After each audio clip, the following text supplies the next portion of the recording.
দাদা, টনি, তুই এসছিস? আমি জানতুক তুই আমার বিপদের কথা শুনে কোনোদিনই থাকতে পারবি না।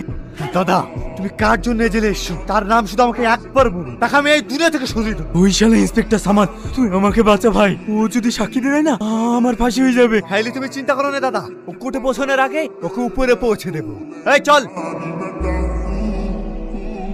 কি ব্যাপার তোরা এখানে?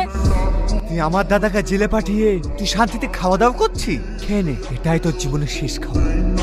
তোর এত বড় সাহস, একটা পুলিশ অফিসার বাড়িটা ঢুকে হুমকি দিচ্ছিস? তুই জানিস এর পরিণাম কি হতে পারে? পরিণাম সেটা পরের কথা, এখন তোর পরিণাম কি হবে তুই সেটা ভাব। তোর কাছে দুটো অপশন, এক, তুই যদি আমার ভাইয়ের নামে সাক্ষী দিস তাহলে আমার ভাই ফাঁসিতে ঝুলবে, তার আগে তুই মরে যাবি। সেকেন্ড অপশন, তুই যদি সাক্ষী না দিস আমার ভাইও বেঁচে যাবে, তুমিও বেঁচে যাবে। তুই কি ভাবছিস তোর এই হুমকি শুনে আমি ভয়ে পিছনে হাঁটবো? কখনো না। আমি একজন আইনের রক্ষক, মরে যাবো সরষিকার, কিন্তু তোর ভাইকে ফাঁসির দড়িতে ঝুলে ছাড়বো।